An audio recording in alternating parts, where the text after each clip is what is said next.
Hello. Yeah, we're live. Hi. How are you, man? Good. How are you? I'm great. We can pretend that we haven't been sitting here chatting for the last For a long 20 time. minutes. Yeah. How's the weather? The weather is gorgeous. It's been raining for like a week straight in Charlottesville, and it's not raining today, which is pretty exciting. So, are you growing anything? Well, we're trying to. We've had a pretty bad track record of keeping plants alive, but right now we have 3 promising tomato plants and 3 promising jalapeno plants. There you go. Not that we could ever eat that many jalapenos. Yeah. And we've got some kale that's struggling and some basil that's not struggling. Nice. But yeah. What about you? We just planted some basil. We have just some starters going right now. Like we haven't transplanted them yet. They're still in their beginner pots.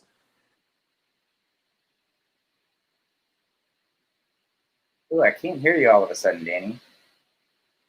Did you mute your audio? I'm back. Do you hear me now? Now I do, yeah. Okay. Sweet. Well, so the reason we have you here is because you're like one of the most phenomenal producers that I've ever personally worked with. Oh, thank you. And your resume is longer than I can even possibly try to list right now. But on the top of the list in my world, of course, are The Movement, the first project you and I worked on together, Golden, Hyrie's Wandering Soul, and then Dreamer. And then most recently, you and I have worked on the Elovaters, Defy Gravity, and the Double Vision EP. Yes. That just came out. But, you know, the first time I ever heard your name was when Seth Herman sent me the Greens Hawaii 13. And that was the first project that had just happened where you were like kind of in my world. But I wonder if a cool way to just kind of start and let people know who you are and what you're doing is like, how long have you been producing music just in general? I'm not technically producing. I mean, I guess like just working in audio. Yeah. I moved to Los Angeles in 2002 and like worked as a runner at a studio for about 9 months. And I had gotten in contact with these producers named the Dust Brothers, which probably a lot of younger people don't know, but they were really big producers in the 90s, and some in the 80s as well, and some in the 2000s as well, but really big in the 90s. They like made the music for the Fight Club soundtrack. Mm-hmm. They produced a Beck record called Odelay that won a Grammy. Yeah. So I had been in contact with someone in their camp, and someone was leaving. An employee of theirs was leaving their little business. So I was actually getting pretty dejected working in a studio and realizing like, I really hate this life. Like this is no way to live, to be an assistant engineer. Like it's just crazy hours. It's just miserable. But then I got contacted by the Dust Brothers and there was a job opening. I'm like, well, I could work for some of my producer heroes. So I interviewed and I got hired by the Dust Brothers. And they had a studio that they owned that they didn't really use. They're more like hip hop producers. So they like mostly just worked at home, like making tracks. But this beautiful studio in Silver Lake that was just open, and they decided to like, if it's just sitting here, we're paying a mortgage on it, we should probably start like booking it out. And I was kind of like the house kind of assistant engineer and engineer, depending on what the project was. So I worked there about 4 years. I got to work with Beck on a record there. I got to work with Ben Harper, kind of build up my credits, a lot of engineering, some mixing. And then after about 4 years, I decided to go independent because I was getting enough work outside of the studio. And I wasn't fully producing projects for maybe 2 or 3 years. I'd work on things, get little like additional production credits, but probably more around 2009, 2010, I've been like getting hired specifically to produce bands. And then even in the last 5 years, that's really ramped up. I mean, I still do a lot of like engineering, mixing work, more and more mastering work. Okay, so I'm not seeing the questions, but I see in the chat that there are 6 people. I'm going to click on that. Great, yeah. That's how it works. Am I muted? You're not muted. Okay, perfect. You're good. You're good. Cool. Yeah.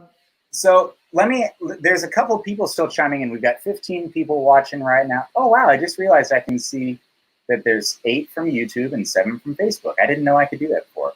But I'm going to ask just a couple more questions to help paint the picture. And I think I've asked you this question before, but I don't remember the answer. But you were not living in LA before. You moved to LA to start working on music, right? Yeah, I grew up in a town called Bucyrus, Ohio. It's about an hour north of Columbus. And I grew up out, it's a very small town, very small rural town. And I grew up in the country outside of that. I grew up really country. And then I went to college at the University of Cincinnati. I graduated from there and I got a business degree and I just, had I just couldn't pick a major. Like nothing interested me. So I was just like, I'll just get my degree and I got a business degree. And at the end of college, I was just, most of college was like, my freshman year, I lived in the dorms, and then my sophomore, junior, senior year, I lived in apartments. My sophomore, junior, and senior year, I was pretty much just holed up in my own room making music. Like I was practicing guitar, Practicing guitar. Practicing guitar because I got a late start. I was practicing guitar like constantly. I was taking private guitar lessons. I bought an MPC and 2 analog synths. I started buying records, started like sampling, started like making tracks on my own. I was like really influenced by like DJ Shadow and just hip hop in general, like Public Enemy, the music behind Public Enemy, like the Bomb Squad. But then I also loved a lot of like rock music, just bands, guitar-based music. So a lot of college was just like me in my room, just playing guitar, playing with synths, playing with sampling, listening to records. And that was my education. And by the time I graduated, I was just at the point where like, this is all I want to do. This is all I have been doing. And I had to figure out a way to get involved in music somehow. So I found out about recording schools. And I ended up attending one in Arizona. I left for that like a week after 9/11. I was supposed to go, I think I signed up at the beginning of September, and there was like a class opening like in December maybe. And then 9/11 happened. They called me like, hey, if you want to start right away, we can let you in. Because basically a lot of kids just like were like, no, like I'm not going to do anything. I'm not going to do anything. I mean, I was terrified too. I didn't know what was going on, but I was like, screw it. I'm going to do this. So I moved to Arizona, went to school for 8 months, and I moved to Los Angeles to do my internship to graduate from the school. And I had no intentions of even moving to Los Angeles. Like, there's a lot of people I know who've like, oh, I always knew I was going to go to LA and like, get my start in entertainment. I never even thought about that. I mean, I wish I would have now. But I was like, oh, I want to get a job at a studio in like Chicago or Western New York, somewhere close to Ohio. And I just moved there just to do an internship, thinking maybe I'd stay for a year and then move back. But I ended up living in LA for 11 years, which was the best thing that ever happened. Yeah. And you met the Dust Brothers because you were working at a studio picking up, just like being an assistant engineer. And did they come in and have a project and that's how you met them? No, actually, the school I went to in Arizona, which is it's a good recording school if someone ever wanted to go that route, it's called the Conservatory of Recording Arts and Sciences. Back then, I'm sure policies have changed, but they had an internship department that would find you an internship. And they said, whatever you do not try to contact any studio or anyone on your own. And I think in general, I'm a rule follower. I'm not like some big rebel, but I question things. I was just digging around online and I found the Dust Brothers website and I found an email and I was just like, I'm going to contact them. And I contacted the Dust Brothers. And one of the guys wrote back and we just had a conversation like, hey, I think I'm moving to LA. I'd love to work for you someday. And he's like, we don't have any openings now, but like, I'll give your name and information to the guy who works at our studio now. And he's the one who ended up leaving 9 months after that.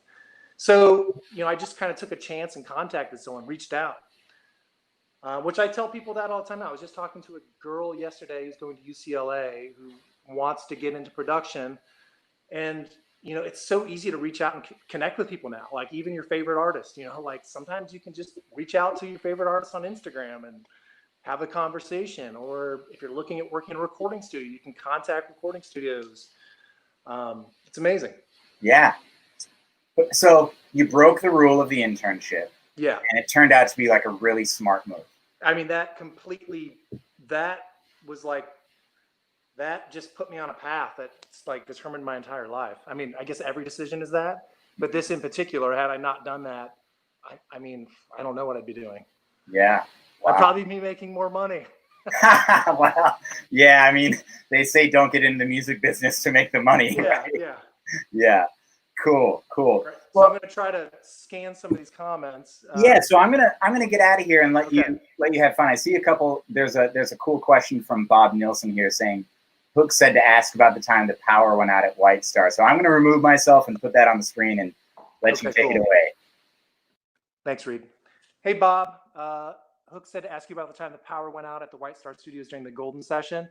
Man, I can't remember the exact details, but we were just working, and it was the evening, and the power went out. I think there was a thunderstorm, and I mean, it was such a bummer because we were on a tight schedule.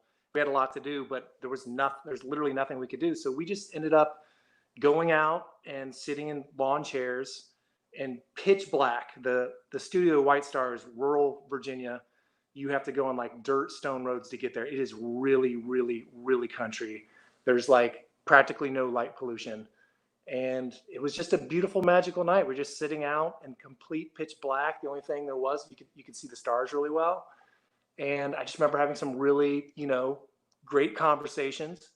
And sessions can be like kind of stressful and worrisome. And when the power went out, it was kind of terrifying because we had so much to do in a short amount of time. But I'm sure the other guys felt the same way. But it ended up being almost like this beautiful night where we had these great conversations.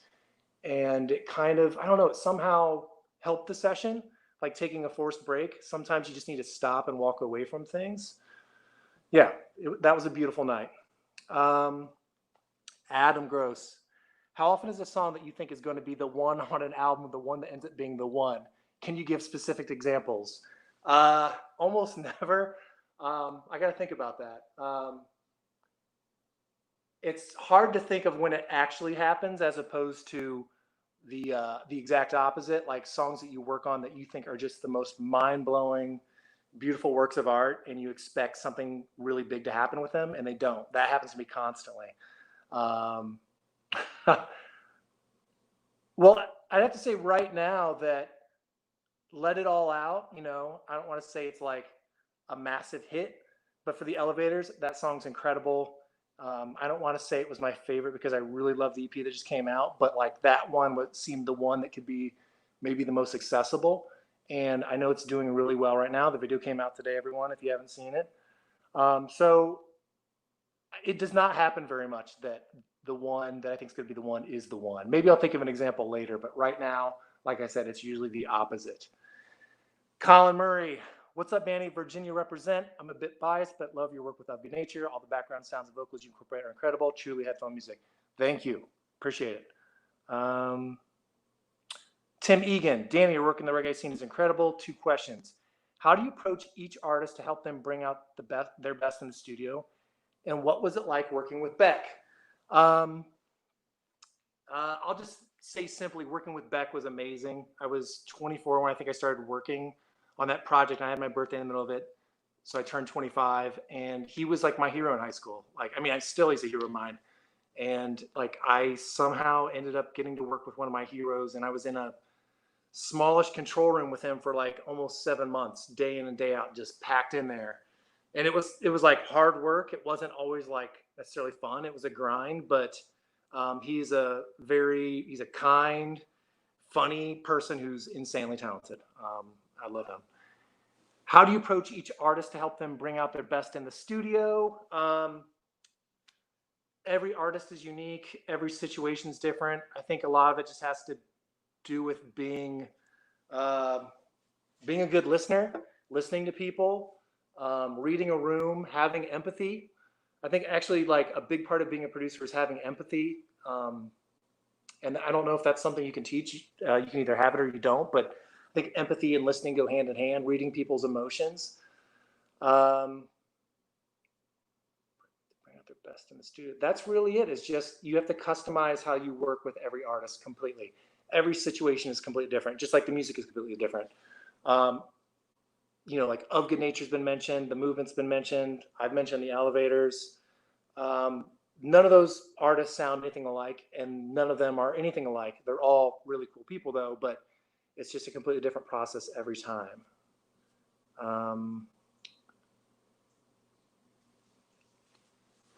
Rootfire, how long do you spend setting up versus recording? Do you mean like actually once you're in the studio, like setting up, or do you mean everything that goes up to setting up? That's probably the big in the studio. Okay. I like to tell bands the first day that like we shouldn't have many expectations at all to get anything done. I feel like I can picture myself at White Star Studio with any number of bands, and it's usually like maybe on the first day I get there at 10 a.m., which is actually early for me. And I tell the band that we might not record a note till 5 p.m. Especially the first day. It might be the first day that we're all seeing each other. So if we worked together before, it's going to be a lot of hugs and catching up and drinking coffee. A lot of times, the first time I meet a band is in the studio. So on that first day, there's just going to be a lot of like, I'm going to be try to be setting up, but also, you know, talking to the band and engaging them. And White Star Sound, the studio I work at a lot, there's no assistants. It's just like it's an amazing studio that I love working at. I'm totally comfortable, but there's no one there to help you. You're in the middle of nowhere, and there's not. Occasionally there'll be someone around to help me set up, but a lot of times on the first day I'm just setting up myself. So it could be like 6 to 7 hours on the first day. And then even once you're recording, usually the first song on that first day, you realize there's some hiccups and you do a little bit of troubleshooting. So a lot of the first day is setting up, but I'd like to, on first days, it's nice if you get the basic tracks done on maybe one song, so you feel like you've got some momentum going into the next day. Benny Stone, any tips for beginners trying to record or produce? I guess that depends on where you're coming at it from. Are you coming at it as an artist, or are you coming at it as someone who wants to be a recording engineer or a producer? I think if you're wanting to be someone who doesn't want to be an artist, but you want to record bands and produce, I think just being very musically well-versed is the most important thing, like listening to lots of music, dissecting it. And then along with that, it's not a requirement to be a musician or a songwriter if you want to record people or produce.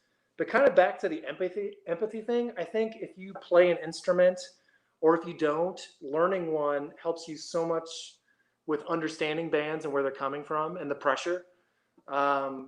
I think that's one of the biggest tips is to, like, if you don't play an instrument, try to pick something and learn as much as you can. It's great to know a lot of, even if you're a jack of all trades, master of none, if you're recording bands, you're going to be recording lots of different instruments. And the more you know about every instrument, the better you're going to do at recording it. I think there's people kind of fetishize recording equipment, and it is important. But the biggest difference you can make in the sound of anything is to actually go to the source. Like, you know, how you tune a snare drum or how much dampening you put on it is going to make, or just what snare drum you use is going to make the biggest difference, not what microphone you put on it. Yeah, that's important, but it's like the instrument itself is the most important thing, and then everything that happens after it gets less and less important. So learning as much about instruments as possible is, I'd say, is the most important thing.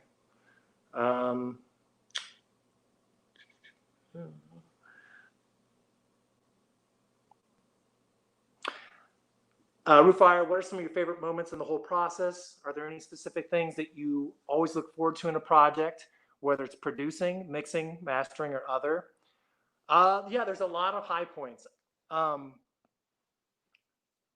of the high points is just literally getting contacted when someone wants to work with you. That's like a high point. When someone, you know, I just get a random email and someone's like, we really like your work, we want to work with you. That's one of the best feelings in the world. That honestly is kind of what keeps me going, that surprise element of never knowing when someone's going to contact me or not.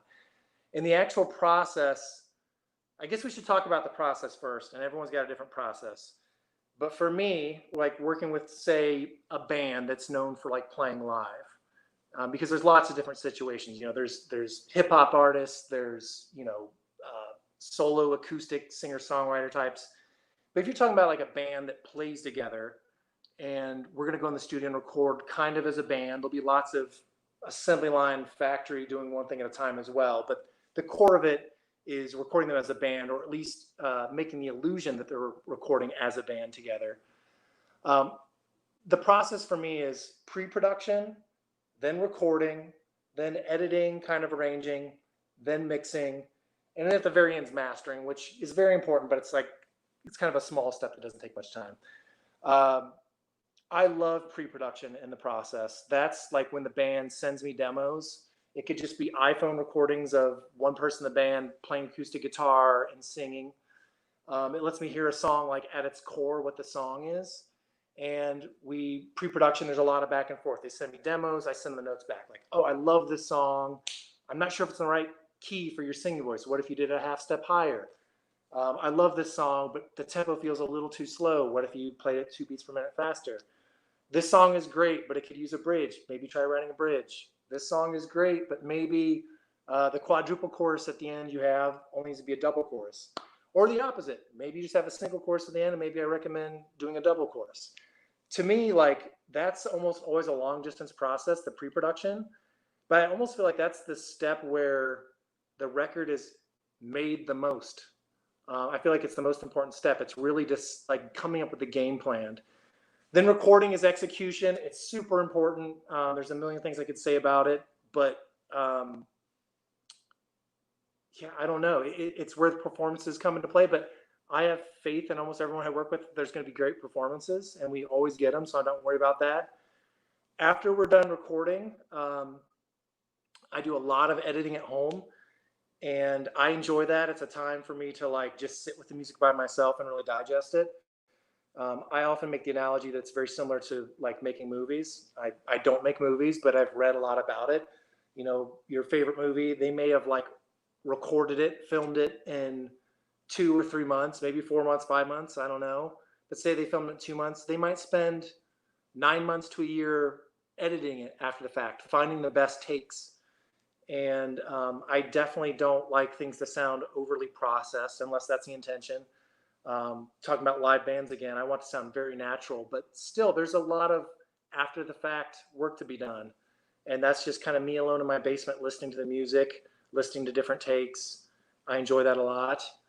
Once that's all done and the song is kind of like completely done and the band's heard like a rough representation of it, then I mix it. I love mixing. And when I produce, it's a little harder because I can remember every little conversation that happened in the studio. Like if someone hires me just to mix, I have no baggage coming into it. They send me the files. I have no preconceived notions. I just react to it. You know, it's more pure. And that's a great thing. When I'm producing someone and I mix, I love mixing stuff I produce and I always want to do that. There's just a lot more baggage that comes with it. You have a lot more second guessing because your instincts might tell you in the moment to turn up a guitar part, but you can remember the argument the lead singer and the guitar player had about that part when you were recording it. And those little things are constantly weighing on your mind. But my favorite moments are probably the pre-production. The day when we finish recording the studio, I enjoy the recording process, but when we get done and we know we've caught everything, that's the most gratifying feeling. And then getting home, getting it edited, it's nice. But the best moments are when you finish a stage and the band is happy. Because ultimately, all I'm doing is trying to make the band happy with what they do. And at the same time, make myself happy. Because if I think a band is doing something that's really detrimental to them, I will like also, you know, push for what I think is right as well. So it's a balancing act. Spent a lot of time on that question. Rootfire, what's your approach to recording vocals? Any specific mics or coaching techniques with singers? This kind of ties back into someone else. Benny Stone asked, any tips for beginners trying to record or produce? And I said, you should definitely try to learn an instrument or instruments. Along with that, once again, recording vocals, producing vocals is so much about empathy. And I think you learn about that from singing yourself. Try to record yourself sometime. Benny, I don't know if you're an artist or you have any intention on doing that, but even if you're not, like if you can find a karaoke track sometime and set up a session for yourself and record yourself singing, it's terrifying. I mean, at least for me, I'm more of like a introverted type of person. I don't like being on stage in front of people, but I've done some singing on my own and it's terrifying and there's no one in the room with me. I'm like embarrassed for myself when I've recorded myself singing. The spotlight's on you, it's terrifying. So keeping that empathy in mind when you're working with someone in the studio, that's the most important thing. I try to take pressure off the singers and let them know that I'm not looking for like, you know, we're going to sing this once and it better be the take. I let them know right away, like we're going to sing it a ton. You might even sing it amazing right away and we could use that. I'm still going to have you just keep on singing it and have you try to do it in different ways, styles, emotions. I think one of the biggest things about recording vocals is getting the right like emotion in the vocal. like being in the right kind of character and the right voice. Specific mics, I'm not too picky. I mean, I care, but I just like to start with a well-regarded vocal mic that I know is like balanced and not too hyped in any way. So much of audio is very malleable. So as long as I get a really good performance and a decent mic that's not like insanely bright or insanely dark, I know it's like putty. I can like, if I want to make it brighter or more exciting after the fact, I can do it. So I just try to not worry too much about the gear aspect. There needs to be a baseline of quality for sure, but I don't worry about that too much. It's more about making the singer super comfortable. And just one more slight rant. If there's anyone listening who self-records and I think that's awesome, I fully support it. I think the biggest shortcut people make in making records, and I hear it constantly, is not spending enough time doing vocals. People will spend, I don't know, maybe people at home will spend hours and hours trying to do different guitar solos, or maybe you just quickly do them. I don't know, but sometimes I get the impression that a lot of people just record a couple vocal takes and they pick one and go with it. I think vocals are the main thing that people like listen to, and you need to spend so much time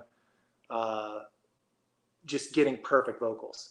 That doesn't mean perfect like they're perfectly in tune and emotionless. Maybe they need to be perfectly raw and messy, but people should spend way more time doing vocal takes.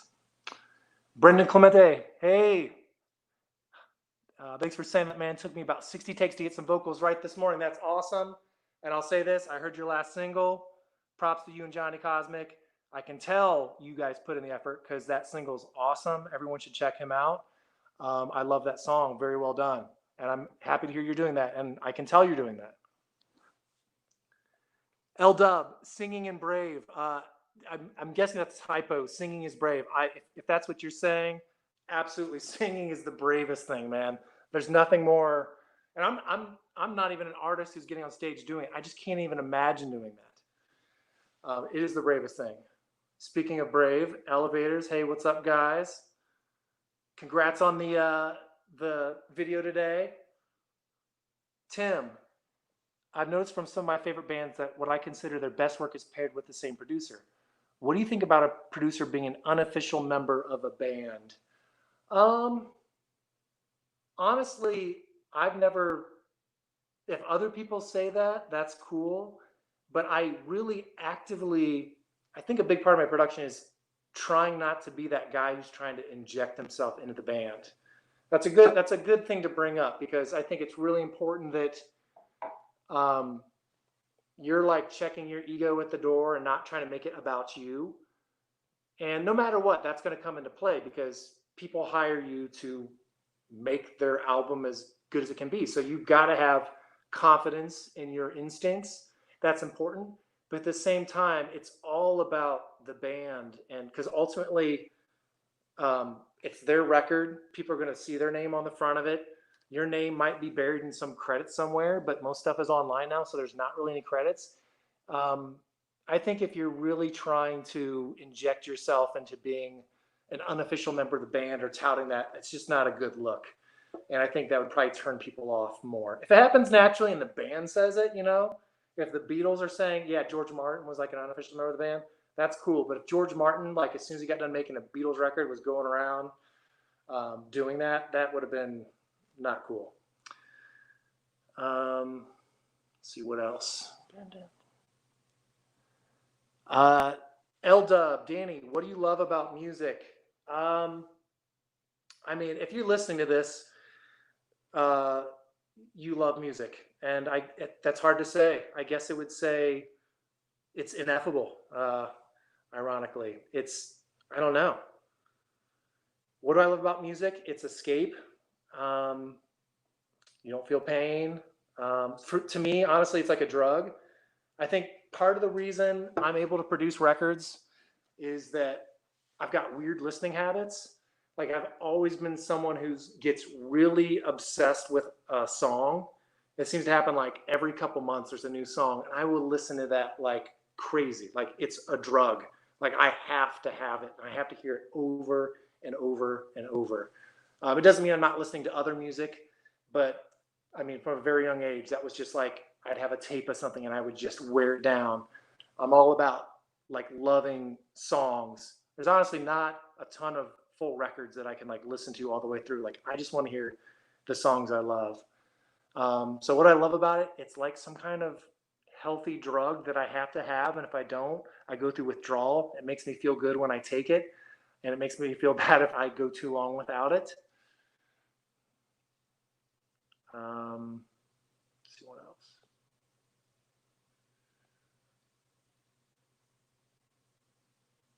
Derek, what's up? Derek is an awesome percussionist who plays with the Elevators. Who is your favorite chill hop artist, and why is it Jazz Enough? Great. You're correct. Derek and I are both fans of like kind of lo-fi beats, instrumental music. We send messages to each other on Facebook, hipping each other to cool different artists, and we both love this artist Jazz Enough, who he kind of turned me on to, and now my kids are really into. And Derek is an amazing percussion player. I think I said that, but he's the real deal. Okay, how about the end of Elevators Rootfire. How about the end of Elevators Let It All Out, where the vocals are all interplaying with each other? How did that idea happen? It's so good. I think so much for me like ends up being randomness and just embracing chaos. And that kind of plays into the steps of recording I was talking about. Like there's the recording, then there's the editing phase. A lot of what I do in the studio is just have people try different takes, like alternate takes. Like I'm taking notes when I'm recording vocals. Like I've got like a grid going of every line, and I'm keeping track of, if they've sung a line good enough or not. And do I have I try to get like 3 really good takes of every line. So I'm constantly jotting down notes. And at some point I know I've got all the pieces, but I don't know what take it's going to be. And often vocals, even when it's by like an incredible singer like Jackson from the Elevators, every time he sings it, he's going to do something else completely different that's beautiful. So I like to go through when I'm comping vocals, which is like making the master take. I like to go back and listen to every take, because something that maybe I didn't catch in the studio, maybe when Jackson was singing a certain line, like his voice cracked. And in the studio, I thought it was bad. I didn't write down that was a good take because his voice cracked. But then when I listen to it at home, maybe it comes off as really emotional. And I listen to it again. I listen to it again. Maybe I hear like the voice crack 3 times in a row. It becomes my favorite thing ever. So back to the things interplaying at the end of the song. When I'm compiling vocals, when I'm comping vocals, I have lots of different tracks going. And sometimes, like with Jackson, it's really hard to choose vocals because he performs so well. He'll give so many different amazing takes. So sometimes I'll just like, well, let me play this one. Let me play this one. Let me play them both together at the same time. And sometimes you just find takes that work together well. Sometimes they're takes. A lot of times it's more jigsaw puzzle. Like you hear a little bit of one take against another one, and it's really cool for about 2 seconds, and then it's not. But then you realize that 2 vocals can work together. So then you start looking for other takes and just trial and error, putting different things together. That's what happened with that song. And then I can't make any claim to it, but Brett from Pepper, he did his vocals on his own. He did stuff at the end. And I just got his vocal takes and did more of the playing around with the parts weaving in and out. I'm sure there was notes from the Elevators. I probably sent them early versions with it, and they said, oh, that's really cool, but maybe less of this vocal and more of this one. So there's some back and forth with that. A lot of trial and error. It wasn't something that we planned for and just did like, hey, Jackson, sing this twice. We're going to make this thing at the end. It was kind of constructed in a very organic way. Brendan, as a beginner producing at home, what do you think is one of the most valuable specific things you can focus on to up your game, like an EQ? Any specific resources or courses you recommend? I think almost the biggest thing is your monitoring environment. This is kind of more geeky engineer side of things, but it impacts everything. I think there's a kind of naturally, there's like an impulse to look for like, is there like a plug-in or is there a piece of outboard gear that's going to make everything sound better? And sometimes there is, but there really are no shortcuts. I think the most important thing is that you have a monitoring a listening environment where you're hearing things back true, because if not, everything you hear back that you're working on is going to be skewed. And anyone who's done any kind of recording knows about this. Like you might work on a song for hours and hours and days in your studio, and you make it sound perfect, and then you put it on a thumb drive and take it in your car, and it sounds terrible. That's because your monitoring environment is not accurate, and it's not an easy answer to do that. There's so many different things that go into it. It's partially your speakers, but just as important, it's the room you're in. If you're in a really small square room, the acoustics are going to be bad no matter what. You could have the most expensive, nice speakers in the world. If they're in a bad room, the music coming back at you is going to be skewed. It's going to be like a funhouse mirror, and everything's going to be off. And every decision you make is going to be kind of wrong. Like every decision you make in producing and mixing is based off what you're hearing back. If you're getting back wrong information from your room and your speakers, you're going to be making bad decisions constantly. So I'd say your monitoring is the most important thing. You can kind of circumvent that by listening on headphones. That takes the room out of the equation. That also kind of skews how you work a little bit. And you have to be very careful not to damage your hearing, which is, I'm sure I'll get into later. I'm like a fanatic about protecting hearing. Headphones are like very hard on your hearing. Specific resources. There's a producer named Eric Valentine who's been making these long form YouTube videos. Those are amazing. I actually tried to get a job with him when I first worked in LA, and like went to his studio and kind of hung out while he mixed a song by Good Charlotte. And he didn't offer me a job on the spot, so I started working at another studio, got a job somewhere else, and then after working there for a few months, he reached back out to me and asked me if I wanted to work on something, but I already had this other job, so I couldn't do it. But Eric Valentine is an amazing producer. He's produced like Queens of the Stone Age, Smash Mouth. Everything he does sounds incredible. Check out his videos on YouTube. And also the best recording magazine in the world, Tape Op, is free. Go to tapeop.com, get a free subscription. Even if you're a beginner, you don't understand everything, just read every interview. That magazine's geared towards people who do stuff by themselves at home. I can't recommend it highly enough, and it's free. David Kalb, that's my brother, everybody. Look him up on Instagram. Watch his trick shot videos. First album or albums you became obsessed with. I think in 4th grade, Def Leppard, Hysteria I was pretty into. There was a lot of hip hop after that, kind of 5th, 6th grade, Young MC, Public Enemy, Boogie Down Productions. Then a record that rocked my world was Nirvana Nevermind. And there's been so many albums since then have been like that I don't necessarily listen to anymore, but they were formative albums where it really changed my like path in music. Like DJ Shadow Introducing, Aphex Twin, Richard D. James album, a band called Emperor Penguins, kind of like chill hip hop instrumental music. More recently, honestly, it's more about songs than albums. I can think of lots of particular songs that I became obsessed with my like OCD listening habits, where a particular song like Brother's Gonna Work It Out by Public Enemy is like, that was like maybe the most formative song of my entire life. I think it was in 6th grade when I heard that, and that just blew my mind. Seth Herman sending nothing but love your way, Danny. I love you, Seth. It's great to hear from you. I hope you're doing great. Seth is the whole reason I'm here, honestly. Seth is the guy who started Rootfire. I can't remember if it was the beginning of our chat with Reed, but like I first met Seth via working with The Green. He was managing The Green and worked with him on The Movement. He got out of the music business, but he's an amazing guy. 808 Hawaii Vibes. How does popularity affect your decisions? I really try not to think about that. And I don't keep up with new music that well. Honestly, because I'm often just busy listening to one song all day, every day. When I'm in the car, I'm like listening to podcasts or NPR. I do listen to new music, but not that often. But like, if you're chasing something that's popular right now, by the time your project comes out, you're just going to sound like you're dated. And I know there's exceptions. Yes, sometimes people can copy something that's more recent, and have success with that, that can work. But I never use that as a frame of reference.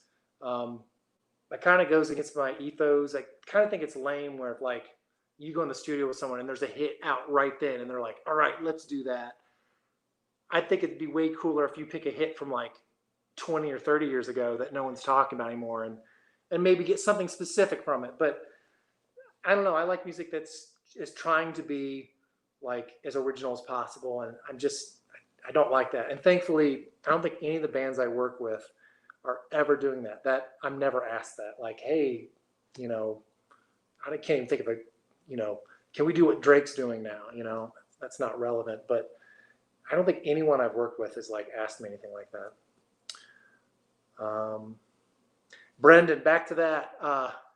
I failed many car tests with mixes from my studio, and that's the goal, is that you don't even have to do the car test anymore. It just is so much more convenient when you really can trust what you're hearing.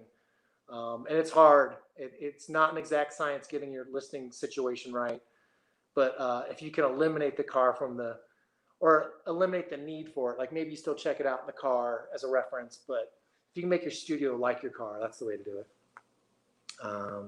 Blaine, Danny Kalb is the man. Thank you, Blaine. Blaine is the man. He's an amazing guitar player and producer and musician all around. Just a great guy. I just recently worked with him on this Shrub record he produced with Matt from Hiree as well. I just did a little bit of recording on it, did some mastering. Very talented guy. Scott Mast, I love Golden and Wandering Soul. Can you talk about those albums?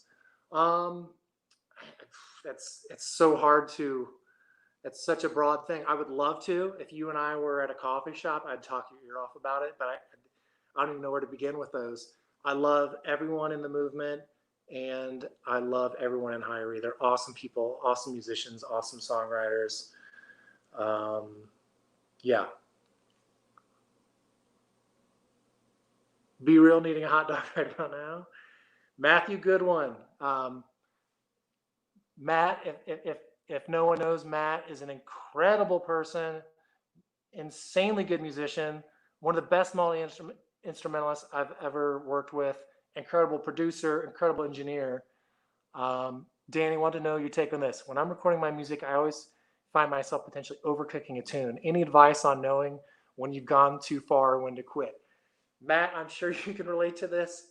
For you working on your own stuff, I can't give you any advice about that because I'm the exact same thing. I'm the exact same way. I love to make music, and I am like the worst person in the world. I'm like the doctor who smokes cigarettes. I'm really good at helping bands and telling them what they should be doing. I can't do it myself. The only thing I can do is, like, I've got a constant rotation of songs of my own I'm working on, and I'll work on them and listen to it too much, get burnt out. The only thing that works for me is to literally not hear them for a month, 2 months, 3 months, even a year, then come back to them, work on them for half a day, get burnt out, and then just keep doing that over and over and over. I don't know, man. You're a producer too. I know you struggle when other people can't, when they want to overcook things, when you're producing a band that maybe wants to keep on adding guitar overdubs.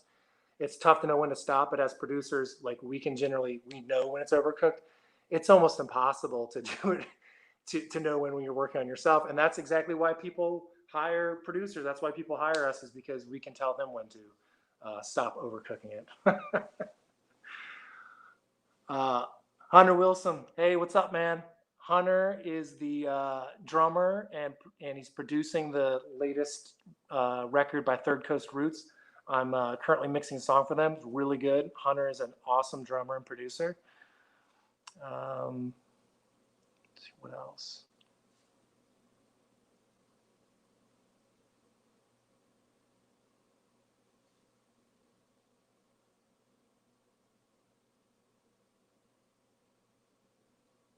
See if I can scroll through here. Chris Ball. Hey, how often do artists bring you songs that are 50% complete versus 80% complete versus 100% complete? I guess it depends on, are you talking about the actual songwriting perspective, or are you talking about like they've literally recorded a lot of it at home and like a lot of the bass tracks are there? Because both those situations apply. I'll talk about more like a band perspective where they haven't recorded anything themselves and they're like writing the song.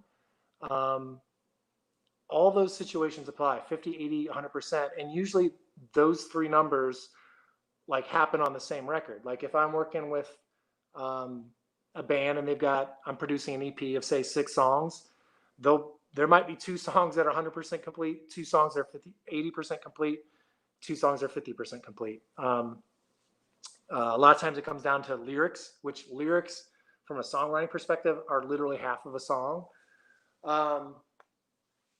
Yeah, it happens a lot. And I feel like a big part of my job as a producer is not only working with people on songs that are complete, but pushing them towards completing the songs without injecting yourselves in too much. Like I've done lots of co-writing. I can co-write, but I'd rather push a band to finish writing a song themselves. Like give them nudges or, do everything I can short of writing to help them finish writing it. Like, if they need to write the second verse of a song, like maybe I say like, hey, you talked about this in the first verse. Why don't you come back that topic in the second verse? Or, pushing them to write a bridge.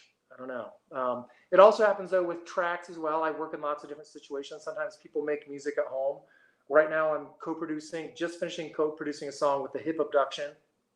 And the demo that David had of the song was incredible. Like just a really cool recording that stands on its own.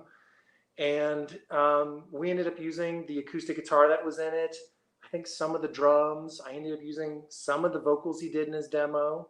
And we did a lot of other things, but there was definitely pieces from his actual home recording that we used. I love it when that happens. I love home recordings. I'm no purist hi-fi snob. I mean, a lot of my favorite artists record themselves at home. I love Tame Impala. I love Mac DeMarco. I love, what's their name? Another band that records at home. I can't think of their name right now, but I love home recording. Let's see. Yes, introducing was amazing, Colin. Scanning through the comments.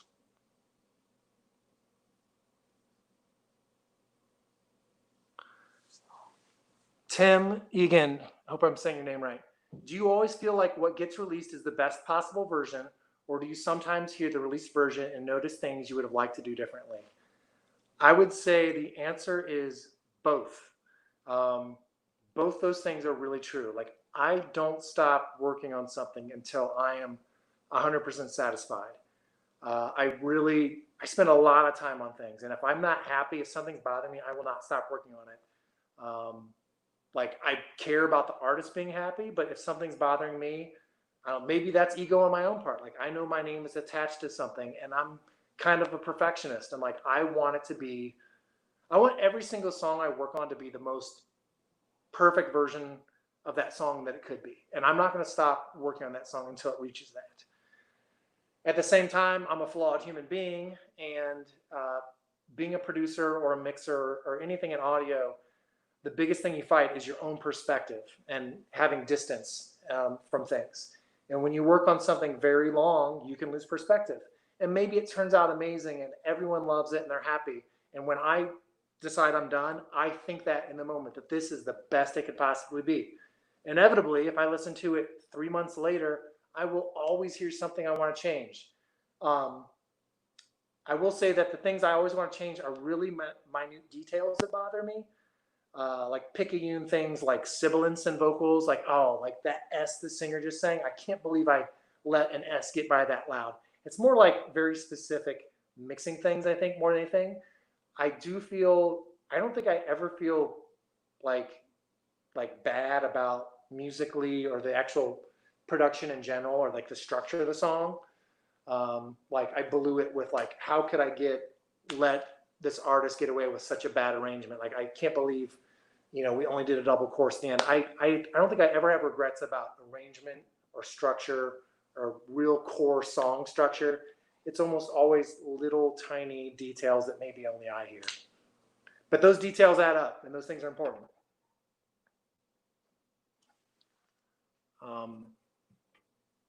say related to that too. I mean, I don't think anyone's asking this, but I think of making a record. There was a question earlier about process, and I think of making a record is like thousands and thousands of really small decisions that add up, and they all matter.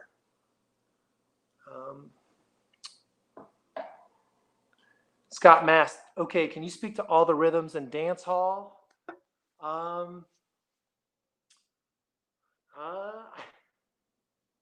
mean, I guess I can't. I wish the movement were on here to answer that for you. I mean, Gary, the drummer, like, I can't, I'm sure it was a beat he came up with the dance part of the song, the dance hall part of the song. And I can't remember how we decided to do the big tempo change. Maybe that's just something natural that happened from hearing the demo.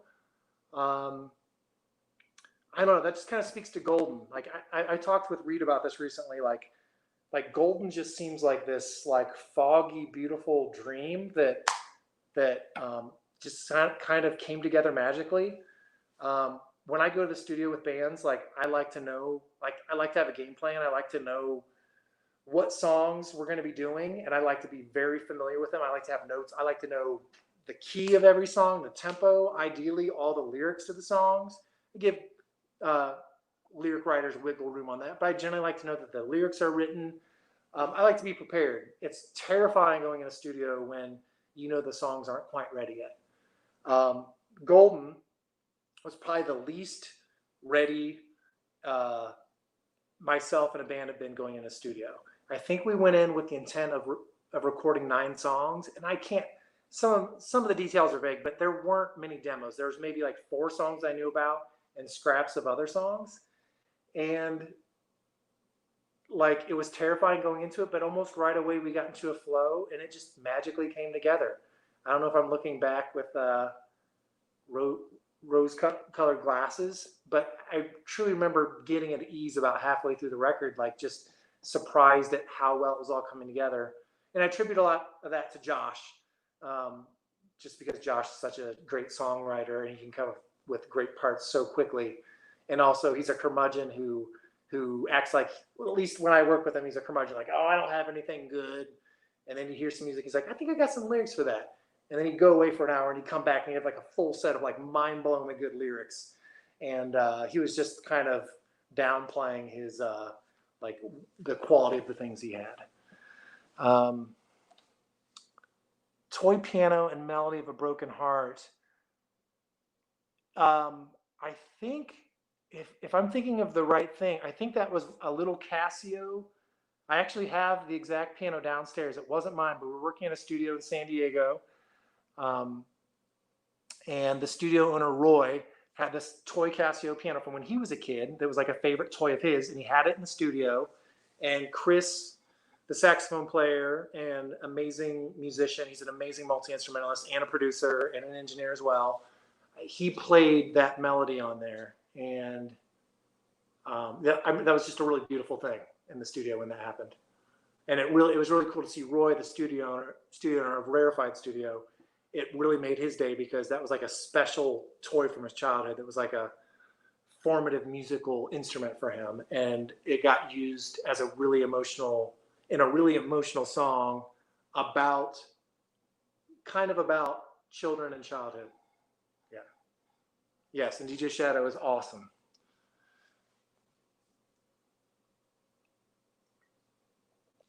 Brendan, what's something you wish you had known about producing when you started that would have saved you a lot of time or helped you? I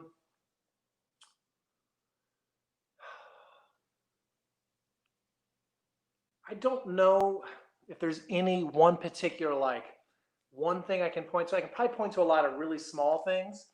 I think, honestly, like, back to your original question is, like, getting your monitoring right instead of fighting against it for years. That'll be a big help if you make that a priority. And like I said, there's no easy answer to how to do it, but if you get your monitoring right, that will save you so much time. Like when you work in a room that translates well and just things sound natural, every decision in the production is just so much easier. It actually becomes kind of easy. Mixing is easier. Like people often struggle to get the bass right and the kick drum right in songs. That's because the monitoring, like the main thing that gets messed up in rooms is bass. It's just the way like the physics of sound works. So that would help a lot if you get your monitoring right. Another thing that's kind of related, I'd say one of the most important things, if you're, everyone who's in this chat is either is a musician or a huge fan of music or a producer or wants to be a producer. It's all people who are passionate about music. The most important thing is protect your ears. Some people are lucky, they can just blast loud music their whole life and not have any issues. But not everyone's that way. And if you're passionate about music, you're probably listening loud a lot. If you want to have a long career, just do everything you can to like protect your ears. Like there's really good hi-fi earplugs on Amazon. You could put those on your keychain. Anytime you go to a live show, wear them. You're driving the car, there's a lot of road noise, wear them in the car. Don't drive with your windows down. It's horrible for your hearing. Be very careful with headphones, like not listening too loud. That's one of the biggest things I get on my high horse about is protecting your hearing. One thing for me in the last like kind of 5 years was, I think before I kind of touched on this, like getting caught up in gear. I mean, I did for sure, not crazy, but like I mixed hybrid for a long time. I had this really cool console I bought in 2009. It was like 16 channels. I put all the faders at 0 and like used it as a big summing box because I wanted to make sure I got that analog components, everything I mixed. I would always do some mixing in the box, and in my own music, I always did in the box. So I was always very comfortable with computers, but I always tried to like use some analog outboard gear. And in 2000, I think 17, I finally decided to sell my console and commit 100% to mixing in the box. And for me personally, that was like the best decision I ever made. I think my mixing has gotten so much better since then, which I think anyone who mixes or does anything with audio, every year you should be getting better anyways. So, but mixing in the box, things didn't get worse. So it was just another reminder that like, it's not about the gear. I mean, even just a basic DAW, digital audio workstation with built-in plugins, you should be able to make things sound great. And yes, there are lots of awesome plugins you can buy that can help, but not getting caught up in like thinking gear is what is holding you back. It's not, it's almost never gear. It's just your own skills. And unfortunately, the skill part of it is just something that's just, it takes time and trial and error, getting your ass kicked constantly by everything, by projects, by bands, learning from everyone, just constantly absorbing. I'm sure I'm preaching to the choir about this, but yeah, there really aren't any shortcuts. It's just hard work.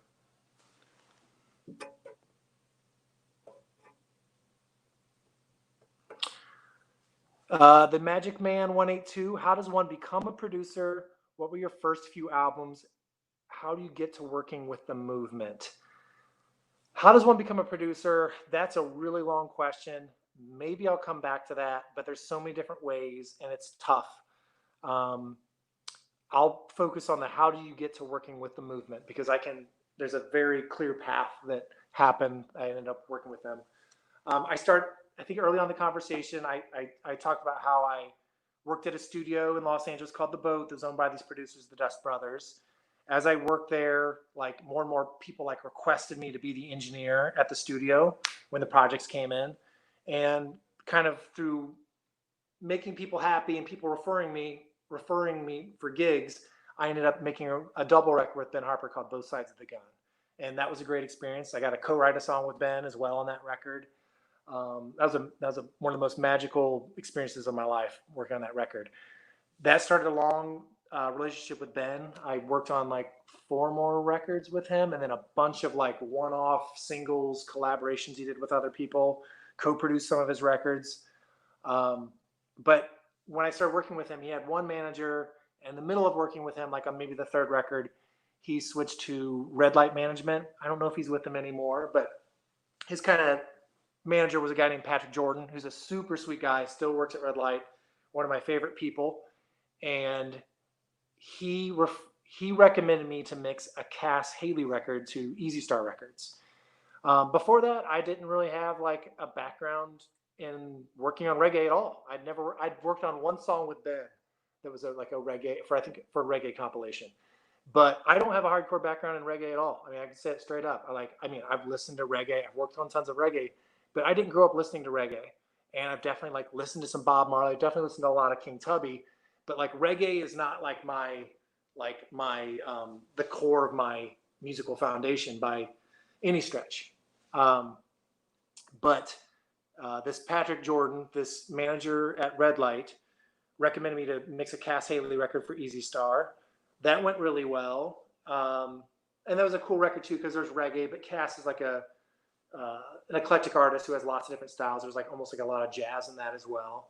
And then from that, Easy Star pitched me to mix a few songs for The Green on, I can't think of it. It's the record before Hawaii 13. I think I ended up mixing 2 or 3, maybe 4 songs.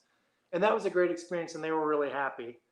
Then from those mixes, The Green asked me to co-produce their next record because they liked my mixes so much, which really shocked me at the time. I was like, I can't believe you're choosing me just from some mixes. But we made Hawaii 13. That was an awesome process. And Hawaii 13, The Green, they were managed by Seth Herman, who was in the chat earlier, who started Rootfire. And I'm sure I worked with Seth on something else from that, but I got to know Seth and Reed of Rootfire from that, and Seth and Reed took on the movement. They had kind of been on hiatus, and I think basically Seth just pitched me to work with them, and I had some conversations, I think, with Josh on the phone. They sent me some demos. We booked, I think, 3 days in the studio at White Star Sound in Virginia, my good friend Chris Pope's studio. And we did like a trial run. We went in the studio and we ended up doing 3 songs, I think, in 3 days. And that went great. And then we decided to do a whole record, and then we made Golden, as I just talked about.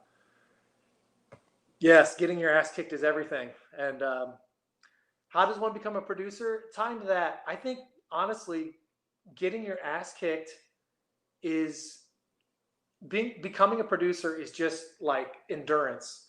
It's like, I mean, you have to like be pretty good at it, but so much of being good at it isn't about like I'm not a great musician. Like if you saw me sit down at a drum kit, I mean, I'm just like, I'm a basic musician.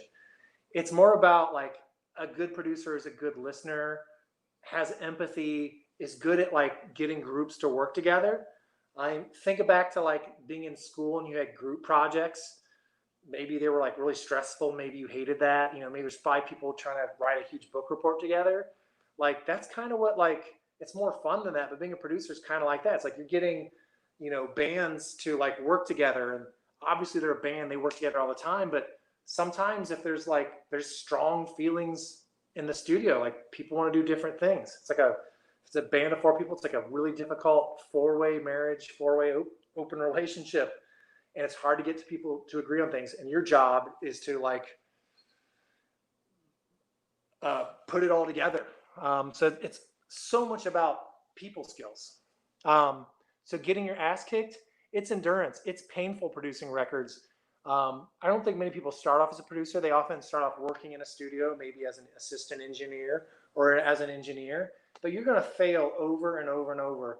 And I know so many people who I started working with in studios who had so much more musical talent than me. And at some point they quit. And I'm not even saying that's a bad decision. Like I've almost quit so many times, but I haven't. I've kept on sticking with it. But even now, sometimes, like I fantasize about other people's jobs. Like I love it. Like when I'm at, you know, pre-COVID, like if I'm at like an event, like a get together with my kids and I'm talking to other parents, I love talking to other parents and hearing about their jobs. Like it's like I fantasize about jobs where you have like retirement and health insurance. Yeah, I think the biggest thing about becoming a producer is not quitting. And you'll just, if you stick around long enough and you keep on making people happy, they're going to recommend you to other people. And it's just, it goes on and on and on. Yes, it was, yes, Green. Rootfire. The Green led to mixing the song Steady by Giant Panda. Yes, that was a big one. Made Hawaii 13, and then kind of like a co-produced Steady by Giant Panda, which was what had already been recorded, was an amazing song. And I got really lucky. They had an amazing song that was done, already was great, but they felt like it could be a little better, and they sent it to me, and I thought it could be too. Like I could hear I could be better. So I co-produced that with them, even though they'd done most of the work. I kind of gave them notes, almost like doing pre-production after it's been recorded. And they went back, reworked some things, added some parts. I think I did some editing on my end and kind of rearranged some things and remixed it. And it's a great song, and I think that did pretty well for Giant Panda. And then, I mean, if that's Reed, I don't remember. I don't know what happened behind the scenes when you guys asked me to work with the movement, but I think that was a big step towards it for sure. Wraps Your Mouth. How do you feel about recording with V drums? I haven't done it personally myself, like been in the studio where someone brings V drums. Of Good Nature, the drummer, he has a pad. David, he's an incredible drummer. We always use live drums for the most part, but he'll overdub with like a pad, which is kind of like V drums, but it's not like a full Roland V drum kit if you're talking about that. But man, I'm not a purist at all. Like whatever it takes. I've been fooled by program drums before, by like software like Addictive Drums. I remember mixing a song for Pete Getz, and getting the tracks and asking him like, who played these drums? They sound incredible. And he's like, dude, that's Addictive Drums. Like, it sounded like a live drummer. It sounded incredible. I'm not a purist, and not everything needs live drums. I love hip hop. I love electronic. I love eclectic things. I like the mix of both. So I fully support your use of V drums. Ooh, Piano Lovely. Who is secretly an amazing pianist?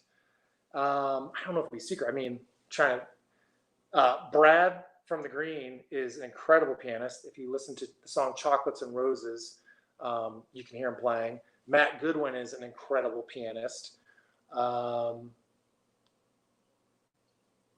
David, the drummer from Of Good Nature, is a surprisingly good pianist. Cameron from Of Good Nature is a really good pianist. I feel like I'm surprised. I don't want to say like an amazing pianist, like they're classical, but I'm always surprised, like working with bands, like maybe there's a guitar player and you don't think of them as someone who plays keys, but they'll just go over and mess around on the piano. And you're like, oh wow, they can actually play. Josh from the Movement, he surprised me with some of his piano skills. I'm sure there's many more people, but those are some of the first people to jump into my head. How long are your vocal sessions for one song? Can you walk us through a typical session? Good question. I don't know if you were here earlier when I talked about like doing lots of takes. It depends on the song and the singer. I'll talk about recording in the studio, but then also editing at home. Maybe I'll do it in reverse. Usually I spend at least a day per song editing vocals after it's been recorded, no matter who it is. And I don't want to say editing like I'm perfecting them or tuning everything. And I definitely edit, and I'll put stuff more in time, and I'll tune, sure. But I will spend, I'll almost relive the recording session when I get back home and go back through and listen to every single take practically. I'll look at my notes and see which lines, I've marked down as my favorites, but I'll still go back and listen to other takes that I didn't think were very good, because there might be one magic word in there that changes a whole song. And I don't want to miss any of that. I don't have FOMO socially. Like I don't care about missing like going to the bar or anything like that. I have zero FOMO for social stuff. I have extreme FOMO for vocal performances. Like it terrifies me, the idea of having missed something magical in a vocal. And honestly, on every instrument, but I'm even more extreme with vocals. So I'll spend at least a day going through, listening to vocal takes, compiling, or as we say, comping the vocal. It's often a day. Sometimes it'll be less. If it's like a really magic singer who we were short on time and we could only do 5 takes. Like a specific example would be Jackson from the Movement, or sorry, from the Elovaters. Jackson's an incredible singer, and he's definitely someone we could spend less time doing takes if we wanted to. But he's like me. He wants to try everything too. But we did a cover of Sublime, Get Ready, when we made the EP. That's going to come out sometime. It's not on the EP, but we did that in the studio, and we had to do that kind of fast. And the idea wasn't for it to be like a live acoustic thing. So it was meant to have that energy of being more off the cuff. So I think we did a handful of takes, and I didn't spend as much time doing editing after the fact. But recording in the studio, maybe recording vocals for a song, lead vocals could be anywhere from an hour on the short end of things to, if someone's really having a tough time, 2 to 3 hours. And, part of that might be taking some really big breaks, because sometimes that's all that's needed. Maybe someone's struggling or their voice is getting tired. Like I'm drinking throat coat tea right now because I'm talking so much. Sometimes you just need to take a break for 20 minutes and not talk and drink tea and then go back at it.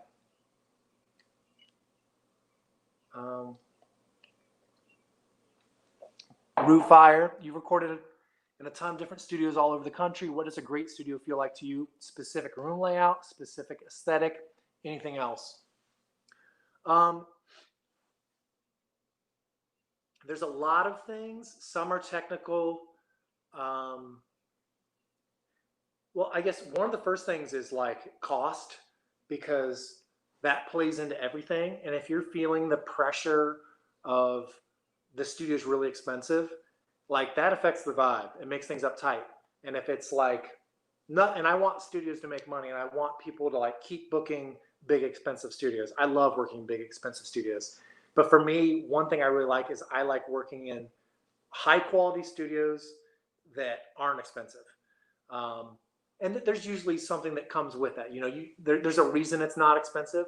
I talked earlier in the chat about White Star Studios in rural Virginia.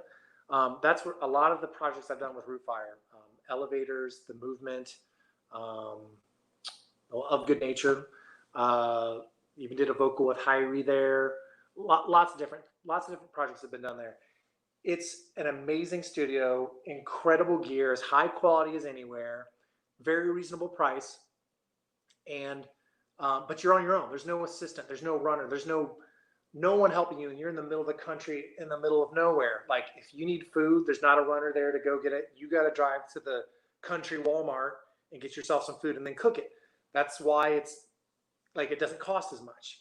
But I really like that a lot because, and they're also at that studio, there's no overtime, because when you're working there, you're usually staying there. There's lodging that comes with the price of the studio. And so bands know they can work at this studio and not have to worry about paying for a hotel, and they can cook their own food. And that's great. Also with that, White Star, there's no overtime. Like when you book a day, you have it for 24 hours. So just those things put you at ease. Not having to worry about like after 12 hours, this $100 or more studio is going to go to time and a half when we hit the 12-hour mark, and we got to hurry up and get done. I don't like pressure. I like things to be chill, and I like that for my bands too. I like bigger studios in general. I like to have space just so it doesn't feel claustrophobic, but I also like the option of having big, roomier, spacey sounds. Distant miking, I like that a lot. Specific room layout, big room, some ISO booths, specific aesthetic. I like assuming that the room's big enough and that the price is good. Like I said, I love proper studios, but I like funky studios. I like studios that are like, weren't purpose built, like in someone's house or something. Like someone converted an old building, and it's not like, clearly it wasn't built from the ground up as a recording studio. They took some existing building and it's kind of funky. But if something's funky, like a space is funky, it just, to me, it's going to make the end result more funky in the end, in a good way. It's going to make it more unique. A unique space, working environment is more likely to lead to a unique end result. And I'm all about things sounding unique. What's the stupidest thing you've ever heard from a musician? I can't think of anything off the top of my head. I'm sure I've heard stupid things from musicians, and I've said incredibly stupid things myself. But I'll give a shout out to a thread online. There's a thread on a website called gearsluts.com. If you don't know what that is, but there's this epic thread of exactly that. Stupidest things you've heard musicians say in the studio, and it's so fun to read. Piano Lovely, what instruments do you believe a singer-songwriter should definitely learn growing up? I mean, I think I did not grow up learning piano or guitar myself. In my late teens, I took up guitar, and as an adult, I'm playing piano more and more and more. But kind of knowing a little bit about those, I think piano is really helpful. It just teaches you so much about harmony and understanding theory and music, but it's also not as portable. So I think guitar is really good because you can, if you want to sing and accompany yourself, you can accompany yourself with guitar or piano. So anything that you can play chords on, I think is great. But I also love it when people are unique and find other ways to express themselves. Like Thundercat, he's one of my favorite musicians of the moment. I love him. He plays like a 6-string bass, and sometimes he like plays crazy jazz chords and arpeggiates it like it's an acoustic guitar, but it's like nothing I've ever heard. Ben Strong, Greggy Keys. I don't know if you're giving a shout out to Greggy Keys or you're saying you are Greggy Keys, but Greg is the keyboard player in the Elovaters, and he is awesome. I love him. He's such a good dude, and he's an amazing multi-instrumentalist. We're talking about pianist. He's an amazing keyboard player and drummer. He can do it all. Rootfire, how many projects are you generally working on at the same time? I thought this might be a question at some point, and I was going to try to like think of people I'm working with, and I didn't want to leave anyone out. So this was like the one thing I wrote down because I am constantly juggling things. And with the pandemic, I feel like I'm juggling more small things. Like before the pandemic, I might be working on one big album, producing it for months. And in the middle of that, I'll take little breaks and maybe mix a song here, mix a song there, maybe produce a song here, there, master something. Since the pandemic hit, I can't get together with people in the studio. So now I feel like I'm just doing lots of mixing and mastering, which are more short-term projects. So right now I'm juggling lots of things, and including some long-distance co-production. So kind of in the last, fairly recently, Elovaters EP came out. It's been done for a little bit. An Of Good Nature record came out, I produced. Shrub record I talked about. Bling produced. I did some recording on, mastered. Just recently, a single by Thrive I mixed came out. A single by a group called Stone Tribe came out. It's a really good song. Currently, right now, I'm about to start mixing a couple songs for Little Stranger. I'm really close to finishing co-producing the song with the HIPAA production that I think I mentioned earlier. I'm in the process of mixing a song by Third Coast Roots. I think I'm about ready to start mixing a song by The Green Room. And lots of mastering of projects, like tons of mastering. So, I mean, it could be anywhere from 3 to 10 things. But a lot of them aren't necessarily time. The timing isn't urgent. Like, hey, we need you to mix this right away. It's going to come out tomorrow. So I'm constantly doing like a shuffle, like pushing people back. Hey, I'd love to mix your song, but it might be 2 weeks. Or, you want me to master your album? I can do that in 2 weeks. Oh, you just want one song mastered for single? I can fit that in because that might take an hour. So that's honestly the hardest part about my job is like keeping up with the communication. And apologies to any of the people I've worked with. I'm not always great about it. It's really tough juggling working on music, staying up on communications, and like trying to be a husband and dad. That's the hardest thing, the communication. Last thing I want to do at the end of the day is just respond to a bunch of emails, but it's so important too. It's one of the biggest parts of being a producer. Okay. Reading through some of these, see if I missed anything.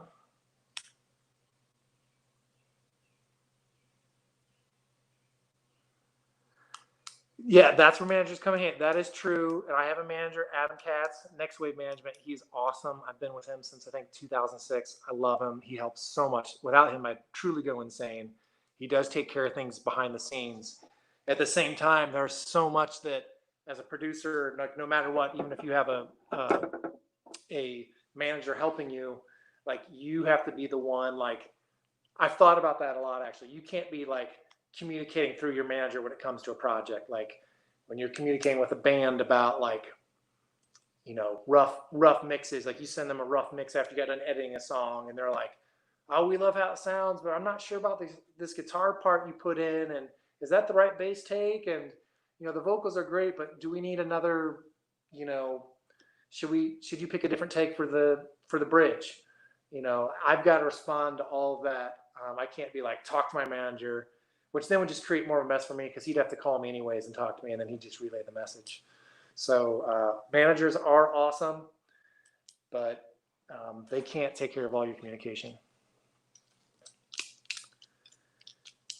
The Magic Man 182, do you expect a pent-up amount of albums being released all at once due to artists writing in the lockdown?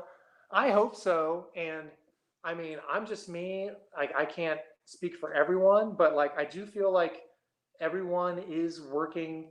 Like I'm talking to lots of people, and people are stuck at home and they are doing lots of writing and making music. So I do feel like there's going to be a lot of music coming out. I mean, there definitely already has been.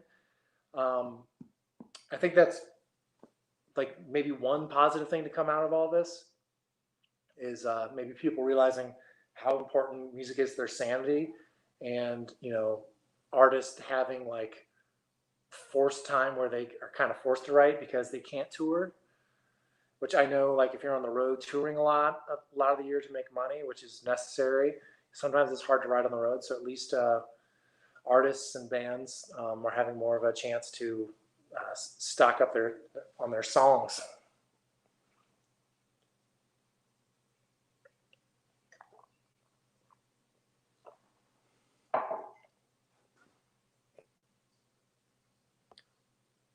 Just gonna scroll through here really quick. Has Spotify changed the way you work at all? Good question. I love Spotify. I don't know if it's actually changed the way I work. I don't use it as a direct reference. I guess it's great to be able to pull up almost any song and listen to it. That's helpful for sure. Like if I'm working with a band and they want me to hear, like, say 15 years ago, if someone wanted like to give me references, they might be like, oh, I like this song by this artist, this artist, this artist. Like my options were basically like buy those songs from the iTunes store, or some of the songs you weren't even on the iTunes store. Now I can look up any reference at any point, which is incredible. And just having access to basically all the music in the world as a fan and as someone who's trying to learn from music all the time, that's incredible. Day to day, I wouldn't say so much. But I guess one thing with the producer world, I love being able to check in on the metrics of the bands I work with. It's almost like checking the stock market for me. Like I love like logging in every day and checking bands I've worked with recently and like seeing like how the new album's doing. Are there more listeners than the day before? I read like right now it's been so exciting. I love waking up and just like immediately checking the Elovaters monthly listeners, and it's gone over 200,000, which is really exciting. I love that. Yeah, definitely shout out to Rootfire for doing this. Can you talk about Rootfire? Can you talk about the platform-wide mastering on Spotify and other services? I seriously wish I could pull up my laptop because other people have stated it like better than I have. I think with mastering, like volume is less of an issue with almost all the streaming services because they do. I know Spotify does. I think they all do to some degree, like volume matching. So like if you're listening to one album on Spotify, it will keep however you're mastered it, the relative differences between songs.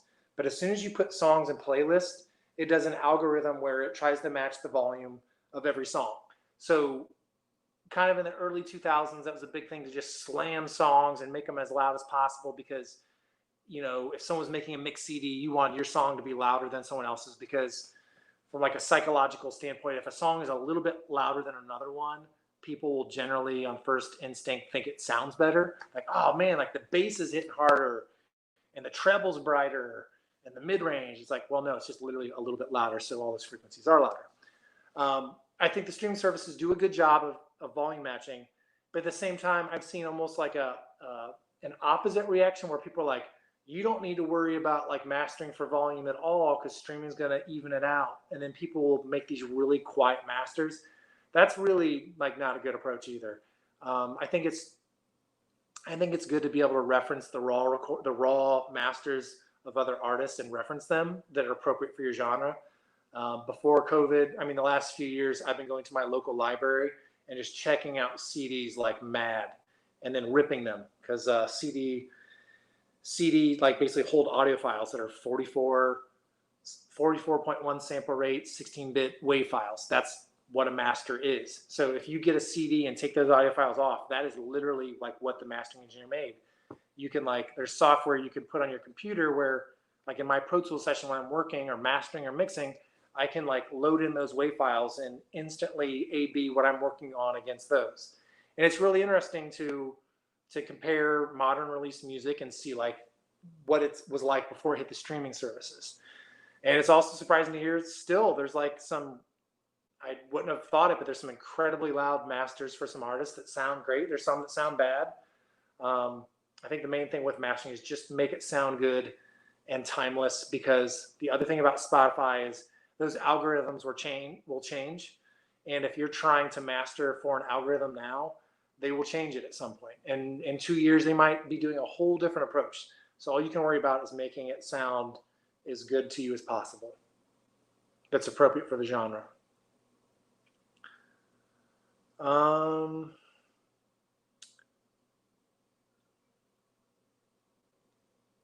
The Magic Man 182, any recommendations on upcoming or underrated artists, albums, any genre? Oh man, I don't feel qualified to talk about that.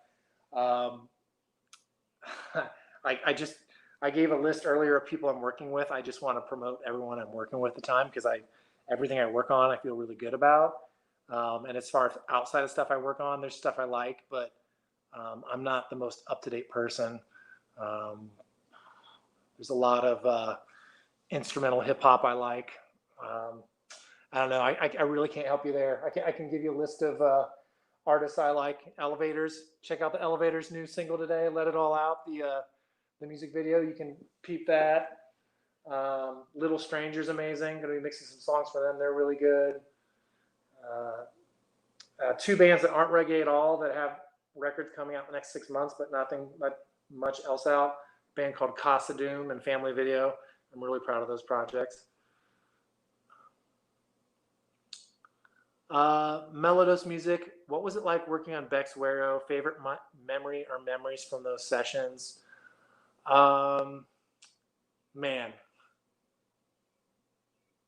it was, I don't know, man. That's another thing. I can't.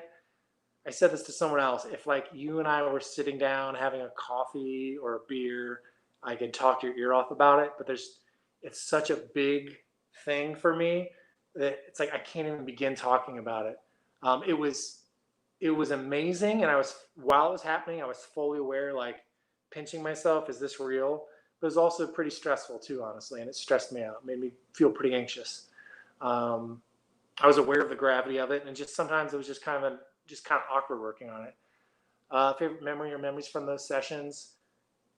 Probably one thing I can point to is like there's a lot of downtime just sitting around shooting the shit, and like Beck showing weird videos or playing really weird, like funny audio clips. I don't think YouTube was out then, so we weren't doing it via YouTube. It was essentially the equivalent of like geeking out, showing each other funny YouTube videos. There was a lot of that. That was really awesome.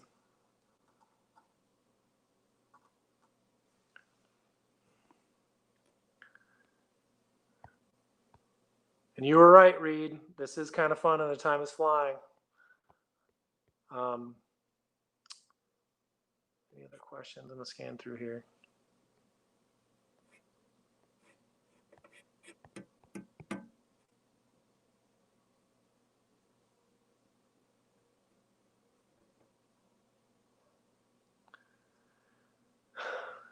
We want to give it a couple more minutes, see if anyone else has anything, but I'm actually having fun, so I'm down to keep going. But if it's naturally coming to a close, that's cool too. I'm going to go back to the beginning and make sure I didn't miss anything.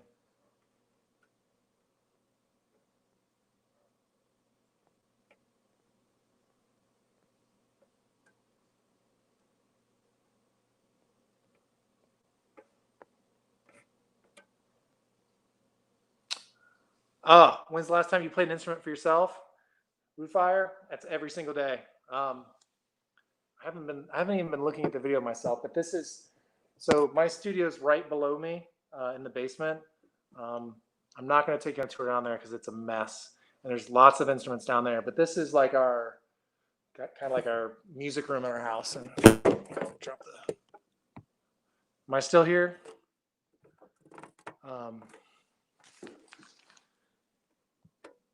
So there's a piano. There's an acoustic guitar. Well, those are coffee mugs, but that's my main acoustic guitar and my piano, and I can't walk by them without like touching them, you know. So that's a great way to break up my day.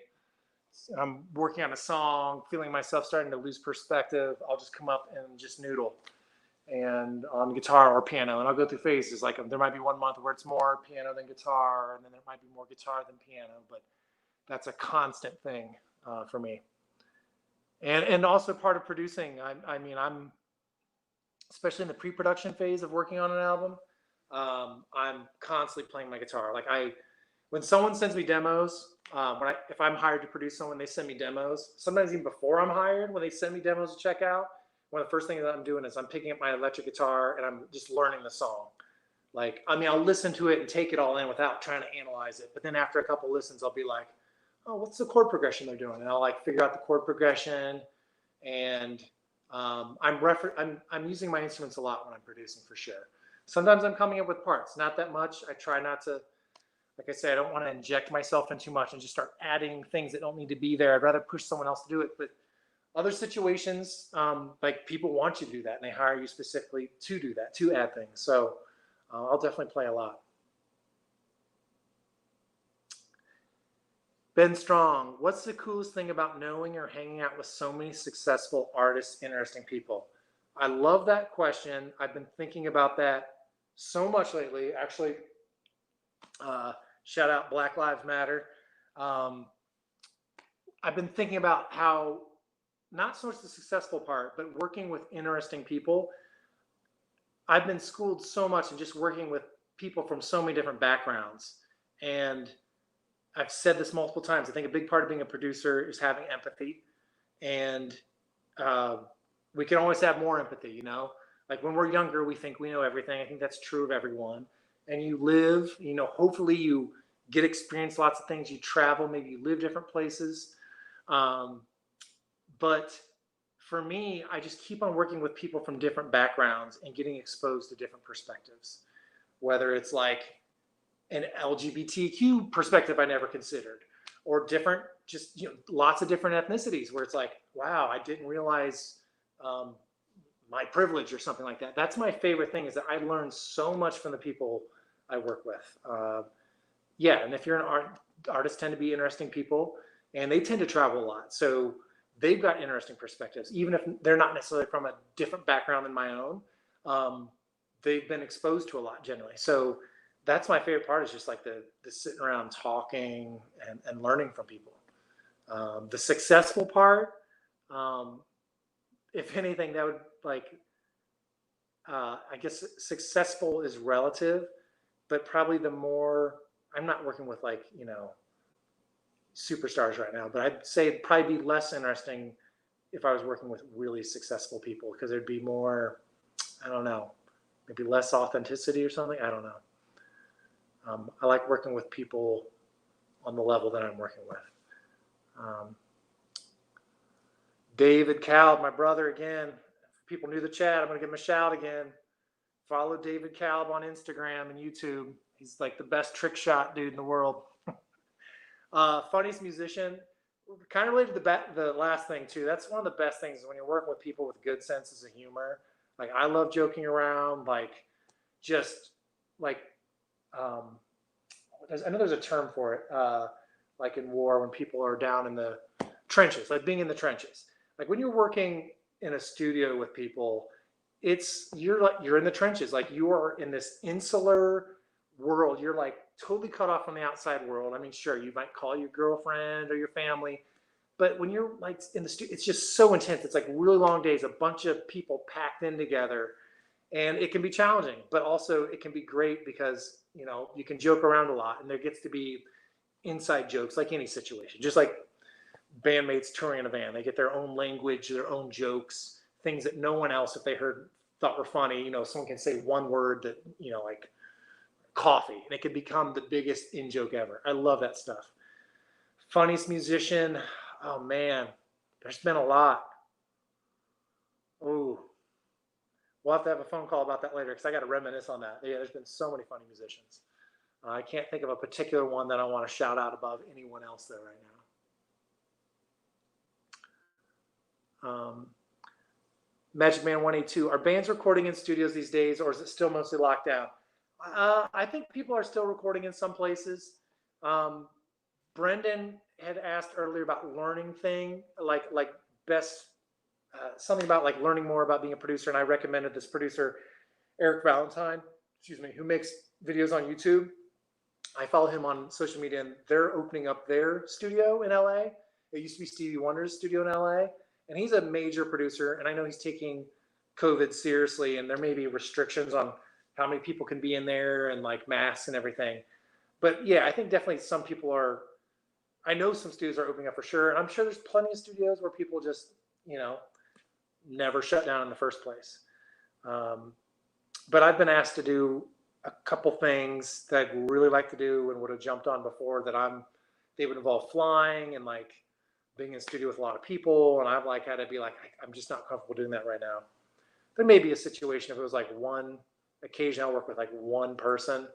And if we had like isolated for 2 weeks, I would go in a studio with someone if they had their own studio and work with them. But big recording studio in a city, a bunch of people. Personally, I'm not looking to do that right now.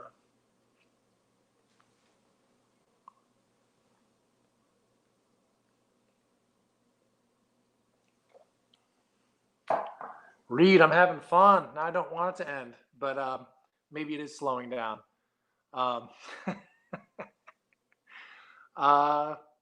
Anything else? Last call for questions. Say if there's no questions, I'll get off, but if there's a couple more, we'll do last call and I'll get off by 8:45. Is that cool, Reed? I can't hear you, but.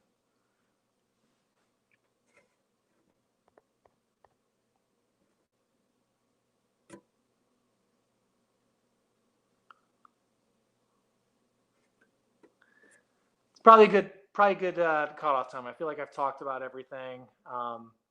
If anyone thinks of something afterwards they want to reach out to me, you can look me up on social media. You can contact me through my website, dannykalb.com. I think I have my email linked on there, which is dannykalb@gmail.com. But if you want to reach out to me on Facebook, Instagram, I mean, a lot of people on here I've messaged with before. Yeah, man. Well, thanks, Reed, for having me. And this was made me really nervous going into it because I get camera shy, but this ended up being really fun. I really enjoyed it. Hit me up, Ben. I don't know where you are, but if we're near each other, I'd be happy to do that. All right, everybody. Thank you.